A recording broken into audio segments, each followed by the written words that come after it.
एक समय में देवपुर नामक एक सुंदर गांव था। उस गांव में अनसुया नामक एक औरत एक छोटे घर में रहती थी। उसका माधव कृष्णा और मनवित कृष्णा नामक 2 बेटे भी थे। वो दोनों बेटे अपनी माँ की बात हमेशा मानते थे। एक दिन अनसुया उसके घर के बाहर बर्तन साफ कर रही थी। जोर की हवा आने के कारण उसके पड़ोसी घर से एक साड़ी उड़कर अनसुया के मुंह पे आती है। हाँ, ये क्या? कहाँ से आई है ये साड़ी, और वो भी मेरे मुंह पे? इसको ढूंढते हुए किसी के आने से पहले ही मुझे इसका रूपरेखा बदल देना होगा। ये फैसला करके वो तुरंत एक कैंची से वो साड़ी को काटने लगती है। इतने में उसकी पड़ोसी सुजाता उसकी साड़ी लेने वहाँ आती है और अनसुया को उसकी साड़ी काटते हुए देख, अनसुया, ये मेरी नई साड़ी है। कोई जानबूझकर तुम्हारे घर में इसे नहीं डाला है। ये हवा की वजह से आ गया है। कृपा करके इसे काटो मत, मुझे दे दो मेरी साड़ी। जब तक मैं तुम्हारी साड़ी को टुकड़े टुकड़े ना कर दूं, तुम्हें समझ में नहीं आएगा कि गलती से भी तुम्हारी साड़ी को मेरे घर में नहीं आना है, समझे? ये कह के वो उसके फैसले के अनुसार ही उस साड़ी को टुकड़ों में काट कर ही उसके पड़ोसी सुजाता को देती है। और क्योंकि सुजाता को अनसुया के बारे में पता है, वो कुछ ना कह पाती है और वहाँ से चुपचाप उन टुकड़ों को लेकर चले जाती है। ऐसे ही अनसुया उसके बुरे बर्ताव से उस गांव में सारे लोगों को हर दिन परेशान करती थी। एक दिन एक औरत उसके बेटे का विवाह का निमंत्रण देने के लिए अनसुया के घर आती है। उस निमंत्रण को देख अनसुया भी सोच में पड़ जाती है और ये फैसला करती है कि उसके बेटे का भी वो शादी करवाएगी। लेकिन मेरे बारे में जानते हुए भी कोई इस गांव में मुझे मेरे बेटे के लिए एक बहू नहीं देगा, इसीलिए मैं पड़ोसी गांव में जाकर मेरे बेटे के लिए एक अच्छी पत्नी ढूंढ कर लाऊंगी। ये फैसला करके वो अगले दिन पड़ोसी गांव में जाकर एक बड़े घर की बेटी स्वप्ना को उसके बड़े बेटे से विवाह निश्चय करती है और ऐसे उन दोनों का शादी करवाती है। स्वप्ना नई नवेली दुल्हन होने के कारण शुरू में अनसुया उसे कोई काम नहीं कहती है और उसे प्यार से देखती है। ऐसे कुछ दिन बीत जाते हैं। फिर एक दिन स्वप्ना पोछा कर रही थी घर में और अनसुया ये देखे बिना घर में चलती रहती है। उसे ऐसे चलते हुए देख, सासू माँ जरा देख के चलिएगा, मैं पोछा कर रही हूँ तो फर्श अभी गीला है, कहीं अब गिर ना जाए, देख के चलिएगा। ये मेरी बहू की इतनी हिम्मत कि मुझे बता रही है क्या करूँ क्या नहीं। अब तो मैं इसे सबक सिखाऊंगी। मैं वही चलूंगी जहाँ ये पोछा कर रही है, ताकि सारा दिन मैं इससे काम ही करवाऊं। ये फैसला करके अनसुया वही चलती रहती है जहाँ स्वप्ना पोछा मारने की कोशिश करती है। बार बार ऐसे करने के कारण स्वप्ना पोछा करना बंद करके अनसुया को बस देखती रहती है। क्या हुआ बहू, घर साफ करना छोड़कर तुम मुझे क्या घूर रही हो? चलो करो काम। ये कहकर वो अपने बहू के सिर पे एक जोर का धप्पा देती है, जिसके कारण उसकी बहू बकेट को टकराकर नीचे गिर जाती है। हा हा हा, तुमने तो कहा कि मैं फिसल के गिर जाऊंगी, मगर अब तुम ही गिर गई। ऐसे ही पड़ी रहोगी कि काम भी करोगी? चलो लग जाओ काम पर।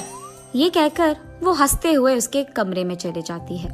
चलो ये तो देखते हैं कि मेरे बहू ने घर साफ किया कि नहीं। बाहर जाकर देखने पर उसकी बहू वहाँ नहीं रहती है।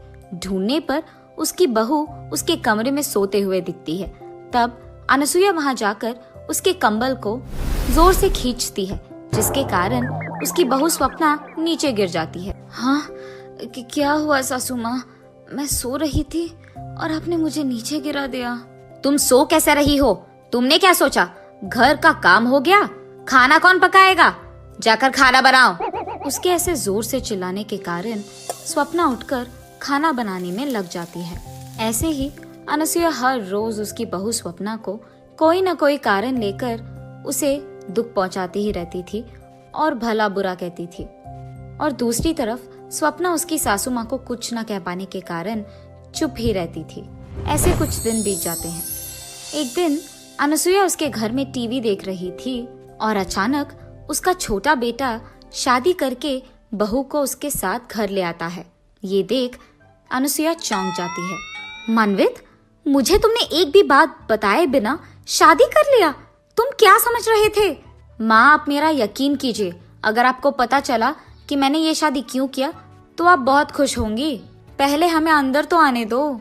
उसके बेटे के ऐसे कहने के कारण वो उन दोनों को अंदर बुलाती है, लेकिन किसी से कुछ भी बात नहीं करती है और सिर्फ उसके कमरे में जाकर बैठ जाती है। ये सब देख मनवित उसके माँ के पास जाकर ऐसे कहता है, माँ, मेरी पत्नी प्रिया बहुत ही अमीर है, इसीलिए मैंने आपसे पूछे बिना शादी कर लिया। उसके माँ बाप के बाद वो सारा जायदाद हमारा ही होगा। क्या? मेरी बहू अमीर है? अरे बेटा, तुमने ये बात पहले क्यों नहीं कहा? मैं सोच रही थी कि तुमने किसी ऐरे गैरे से शादी कर लिया। जैसे ही अनसुईया को पता चलता है कि उसकी छोटी बहू अमीर है, वो सारे काम उसके बड़ी बहू से करवाते हुए उसकी छोटी बहू की बहुत अच्छी देखभाल करती है।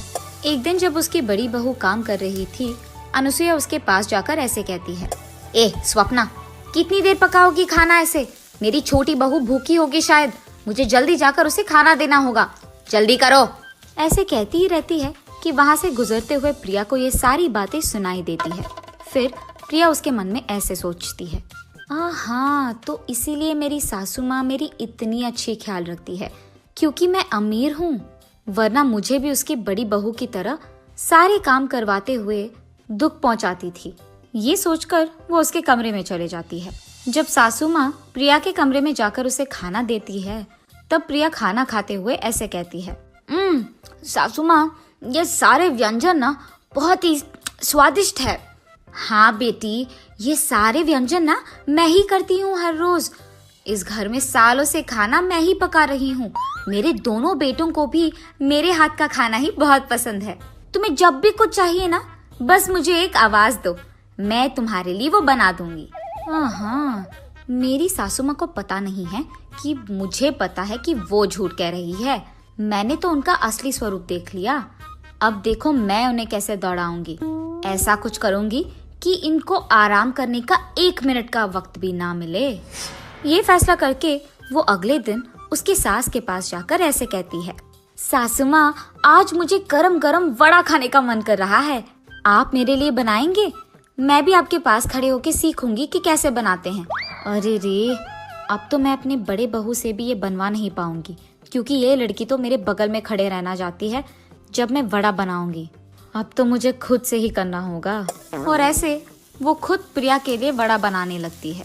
सासू माँ, सिर्फ वड़ा नहीं, उसके साथ खाने के लिए एक मांस का भी व्यंजन बनाइए ना।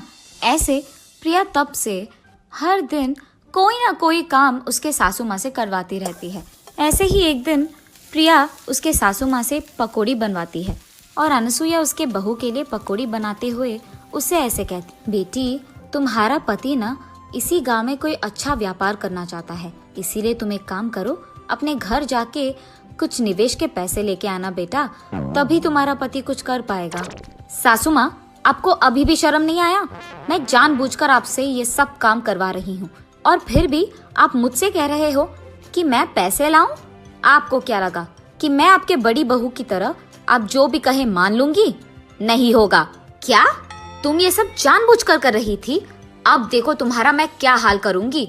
मैं तुम्हारे मायके से पैसे हासिल करके ही रहूंगी।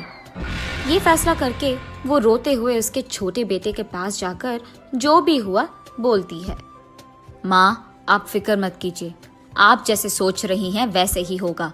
मेरी पत्नी आपकी सारी बात मानेगी और मैं कैसे पैसे ला कर ही रहेगी। ये कहकर वो उसके पत्नी के पास जाकर ऐसे कहता है, प्रिया, अब से तुम माँ के कहे सारे काम करोगी और उनके खिलाफ बात नहीं करोगी और अपने मैके जाकर पैसे भी ला कर दोगी, वरना मेरी माँ तुम्हें इस घर से बाहर भेज देगी। उसके पति के ऐसे कहने के कारण वो उस दिन से उसके घर में सारे काम करती है। ऐसे कुछ दिन बीत जाते हैं। फिर अचानक एक दिन सरकार घोषित करता है कि कोरोना वायरस नामक एक भयंकर वायरस देश में फैल रही है और लोगों को एक दूसरे से 2 गज की दूरी निभाना पड़ेगा। और इसी फैलने को रोकने के लिए सरकार लॉकडाउन का आदेश देती है। उस लॉकडाउन के कारण लोगों को बाहर जाने की इजाजत नहीं थी, इसी कारण सभी लोग घर पे ही रहते थे। लेकिन प्रिया उसके घर में सारे काम खत्म करके उसके पड़ोसी के घर जाकर हर रोज उनसे बात करती थी। एक दिन ये सब देखकर उसकी सास प्रिया से ऐसे कहती है, प्रिया, सरकार ने हमारी सुरक्षा के लिए लॉकडाउन का आदेश दिया है और तुम यहाँ बेपरवाह पड़ोसी के घर जाकर बात कर रही हो। अगर तुम्हें कोरोना आया या तुम्हारे कारण हमें कोरोना आया तो हमारा क्या होगा? इसलिए आज से तुम बाहर नहीं जाओगी। आपको शायद डर है कि आपको कोरोना आएगा, लेकिन मुझे ऐसा कोई डर नहीं है। मैं अपनी मन की मालिक हूँ, मुझे जो करना है मैं वही करूँगी। ये कहकर वो हर रोज उसके पड़ोसी से मिलने जाती ही रहती थी। उसके पड़ोसी के घर में किसी को कोरोना आने के कारण वो प्रिया को भी फैलता है, और क्योंकि प्रिया को ये नहीं पता था, उसे बुखार और सर्दी आने के कारण वो डॉक्टर के पास जाकर उसका जांच करवाती है। फिर डॉक्टर उससे कहता है कि उसे कोरोना वायरस आया है और इसे घर पे रहकर अच्छी खाना खाकर दवाइयाँ लेकर उसका ख्याल रखना होगा। प्रिया डर के कारण भला बुरा सोचने लगती है। ये सब मेरी सास के वजह से हुई है। अगर वो नहीं कहती कि मुझे कोरोना आएगा तो शायद ये नहीं होता। अब क्योंकि उसके कारण मुझे आया है, मैं ये देखूंगी कि मेरे कारण उसे भी आएगा। कम से कम तब वो चुप रहेगी और मुझे ये सब काम कहना छोड़ देगी। ये फैसला करके वो उसके घर वापस जाकर उसके ही हाथों से कॉफी बनाकर उसके सास को देती है, और इसी कारण अनुसुईया को भी कुछ ही दिनों में कोरोना वायरस आ जाता है। हा हा हा, सासू माँ, मुझे पता था कि आपको कोरोना आएगा। आप इतने बार कह रहे थे कि मुझे कोरोना आ जाएगा कि मेरे को आ गया, इसलिए मैंने अपने हाथों से कॉफी बनाकर आपको दिया ताकि आपको भी कोरोना आए। अब मुझे बहुत खुशी है। क्या? मैंने तो तुम्हारे भले के लिए कहा था कि तुम्हें कोरोना आएगा, लेकिन तुम इस हद तक गिर गई कि तुमने मुझे कोरोना जानबूझकर दिया। तुम कैसी औरत हो? उसके सास के ऐसे कहने के बावजूद वो उसके मायके चले जाती है, लेकिन जब उसके माँ बाप को पता चलता है कि प्रिया को कोरोना आया है तो वो उसे अंदर आने नहीं देते हैं, जिसके कारण उसे वापस उसके ससुराल ही जाना पड़ा। यहाँ स्वप्ना उसके सासू माँ को और प्रिया को कोरोना आने के कारण उनकी सेवा करते हुए, उनके लिए खाना बनाते हुए, उनको दवाइयाँ देते हुए उनकी बहुत अच्छी ख्याल रखती है। कुछ दिन बाद अनुसुईया और प्रिया को कोरोना कम हो जाता है और ऐसे कुछ दिन बीत जाते हैं। फिर एक दिन अचानक टीवी में ऐसी खबर आता है कि कोरोना का दूसरा वेव शुरू हुआ है। ये देख अनुसुईया तुरंत सोचती है कि उसे ये बात उसके दोनों बहू से कहना है। बेटा स्वप्ना, प्रिया, मैंने अभी अभी टीवी में देखा है कि कोरोना का दूसरा वेव आ गया है और इस बार वो दुगना भयंकर है और लोगों की मरने का संख्या भी बहुत बहुत बढ़ गया है। हमें चौकन्ना रहना होगा। मेरे बर्ताव के लिए मैं माफी मांगती हूँ। मैं अब ये सिर्फ तुम्हारे भले के लिए कह रही हूँ। कम से कम इस बार तो मेरी बात मान लो। अरे सासू माँ, आप तो बड़े हैं। आपने अगर हमें कुछ एक दो बात कह भी दिया तो कोई नहीं, हम समझ सकते हैं। आप हमारे भले के लिए तो कह रहे हैं। फिक्र मत कीजिएगा, हम इस बार ख्याल रखेंगे। हाँ बेटी स्वप्ना, मुझे पता है कि मैंने तुम्हें बहुत दुख दिया है, लेकिन फिर भी जब वक्त आया तो तुमने ही मेरा ख्याल रखा है बेटा। तुमने तुम्हारे मन में मेरे खिलाफ कुछ भी नहीं रखा और मेरा इतना अच्छा देखभाल तुमने ही किया। मुझे मेरे बर्ताव के लिए माफ कर दो बेटी। आइंदा मैं ऐसे कुछ नहीं करूंगी। सासू माँ, अब मुझे भी माफ कीजिए ना। मैंने अमीर होने के नाते बहुत गर्व से और अहंकार से आपसे बात किया है और ये अच्छा नहीं है। मुझे मेरी गलती का एहसास हो गया है और इस बार मैं ऐसे नहीं पेश आऊंगी। हम सब एक ही बात पे रहेंगे। अगर मैं आपकी बात सुनती तो मुझे कोरोना नहीं आता और ना ही मैं आपको कोरोना देती। अब मैं अपना सबक सीख गई, आइंदा ऐसे कभी नहीं करूंगी। ऐसे वो तीनों उनके बीच के फासलों को मिटाते हैं और हमेशा के लिए खुश रहते हैं। कुछ दिन के बाद कोरोना वायरस पूरा चले जाता है और सभी लोग खुशी से रहते हैं।